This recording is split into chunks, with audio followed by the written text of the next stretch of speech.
Hello, everybody, and welcome to the Tuesday edition of Video Clips. And always a couple of announcements first. Remember, next Monday night is our COVID vaccine course at 7 p.m. Eastern, taught by teleconference. We will record it in case you can't join us live. Also, remember we have Curious About COVID workshops going on still every week, a couple of those, and those are free to non-members.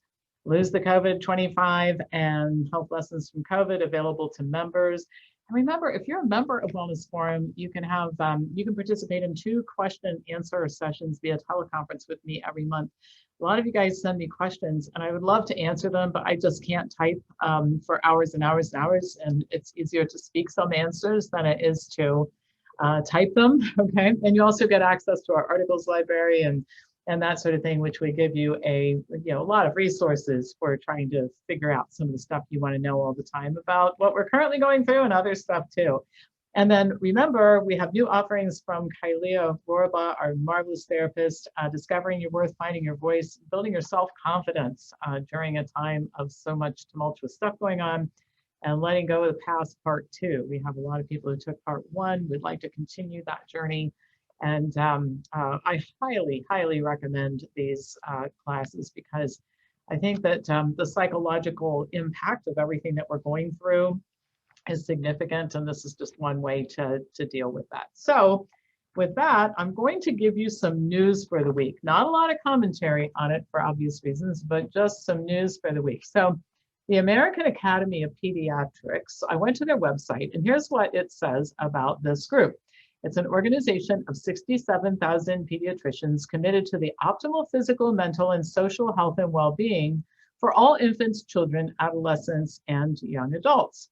Now, the recommendations that the AAP put out for COVID-19 as of May 26th of this year include the continued use of a well-fitting face mask for children and teens who are age 2 and older and not yet fully vaccinated.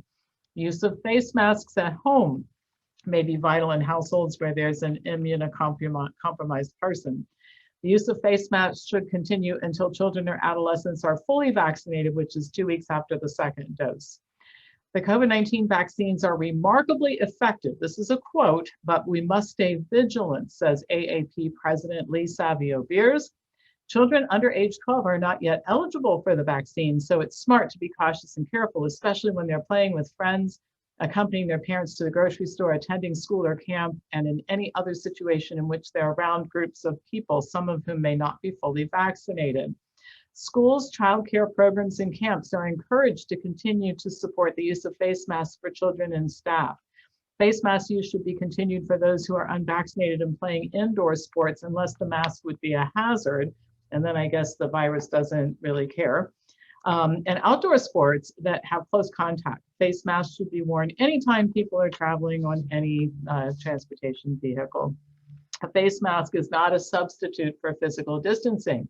For those who are unvaccinated, face masks should still be worn in addition to physical distancing indoors around people who do not live in the household. Face masks should be used outdoors for those who are unvaccinated if in large group settings or when physical distancing recommendations cannot be maintained. So this is what the American Academy of Pediatrics is recommending for children right now, as of right now. Now, the New York Department of Education, let me tell you what's going on there.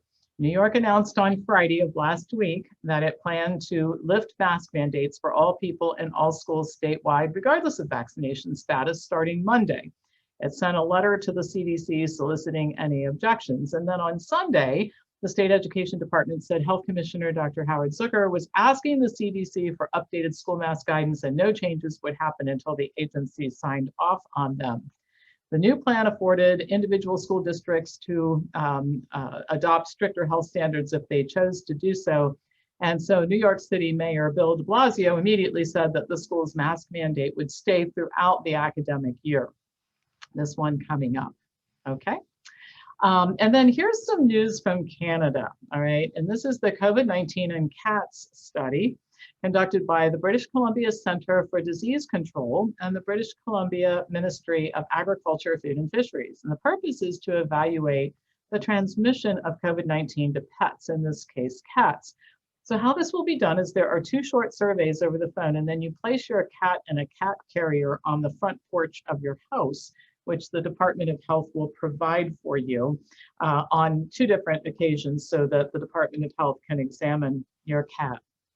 So I don't think there's much that needs to be said about this. So I'll just ask you this. What do you think about this? Have you had enough?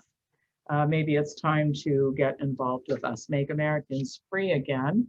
I hold a conference call every Thursday at noon Eastern time to help people learn more about what we're doing and how they can participate. And we have a plan for all of this. If you want to hear more about it, send me an email at pampopper@msn.com. So that's just a little news report. I think it speaks for itself. Not much commentary from me required.